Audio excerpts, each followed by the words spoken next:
ఉమ్మడి వరంగల్ జిల్లా కాంగ్రెస్ పార్టీలో మంత్రి కొండ సురేఖ స్టేషన్ ఘన్పూర్ ఎమ్మెల్యే కడియం శ్రీహరి మధ్య ఆధిపత్య పోరు తీవ్ర స్థాయికి చేరుతోంది.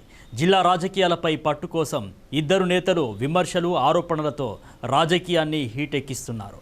తన శాఖకు సంబంధించిన దేవాదాయ శాఖ అంశాలపై మంత్రి కొండ సురేఖకు తెలియకుండా అనుమతి లేకుండా ఎమ్మెల్యే కడియం శ్రీహరి అధికారులతో సమీక్షా సమావేశం నిర్వహించారంటూ మంత్రి కొండ సురేఖ ఘాటుగా విమర్శలు చేస్తున్నారు.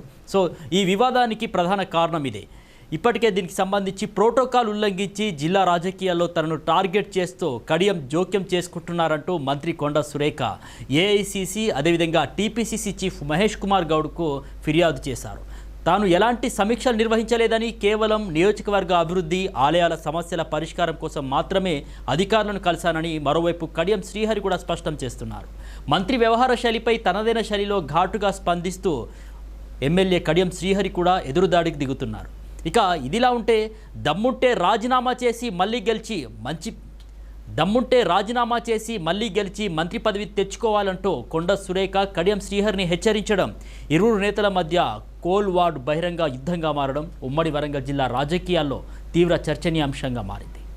ఇక ఈ తెలంగాణ రాజకీయాల్లో వరంగల్ వేదికగా కాంగ్రెస్ పార్టీ నేతల మధ్య రసవత్తర రాజకీయం కొనసాగుతుంది. దేవాదాయ శాఖ మంత్రి కొండ సురేఖ ఎమ్మెల్యే కడియం శ్రీహరి మధ్య పచ్చగడ్డి వేస్తే భగ్గుమంటోంది. తాజాగా కడియం శ్రీహరి పైన ప్రోటోకాల్ పాటించడం లేదని మంత్రి కొండ సురేఖ ఏకంగా సీఎం రేవంత్ రెడ్డికి, తాజాగా ఏఐసిసికి అదేవిధంగా టీపీసీసీకి కూడా ఫిర్యాదు చేశారు. మంత్రి కొండ సురేఖను పరోక్షంగా టార్గెట్ చేసినటువంటి కడియం శ్రీహరి కొందరు కాంట్రవర్సీలు చేస్తూనే ప్రజల మధ్యలో ఉండాలని చూస్తున్నారంటూ ఆయన కూడా సెటైర్లు వేస్తున్నారు. అయితే తాజాగా ఈ వ్యవహారంపైన మంత్రి కొండ సురేఖ కడియం శ్రీహరి పైన సంచలనమైనటువంటి వ్యాఖ్యలు చేశారు. దేవాదాయ శాఖ కార్యాలయంలో ఎమ్మెల్యేలు నేరుగా సమీక్షలు నిర్వహించడం ప్రభుత్వ ప్రోటోకాల్ను అతిక్రమించడమే అంటూ ఆరోపించారు. ఇలాంటి చర్యలు సరైనవి కాదని మంత్రి కొండ సురేఖ స్పష్టం చేస్తున్నారు.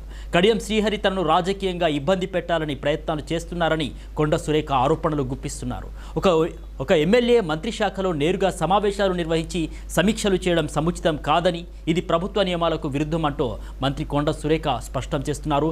రాష్ట్రంలో ఉన్నటువంటి ఎమ్మెల్యేలు తమ నియోజకవర్గంలో వివిధ శాఖల్లో ఉన్నటువంటి సమస్యలపై ఆయా మంత్రుల్ని కలిసి చర్చించవచ్చని, కానీ నేరుగా కార్యాలయాల్లో జోక్యం చేసుకోవడం తగదని మంత్రి కొండ సురేఖ అంటున్నారు. ఈ వ్యవహారంపై కడియం శ్రీహరి తనకు సమాధానం చెప్పాలంటూ కూడా మంత్రి కొండ సురేఖ డిమాండ్ చేస్తున్నారు.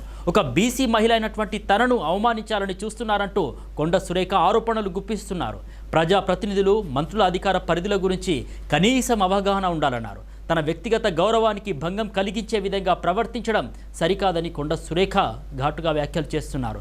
తెలుగుదేశం పార్టీ నుండి వచ్చిన నేతలే తనపైన దాడి చేస్తున్నారని, కాంగ్రెస్ పార్టీలో మొదటి నుంచి ఉన్న వాళ్లతో తనకు ఎలాంటి ఇబ్బంది లేదని కూడా స్పష్టం చేస్తున్నారు.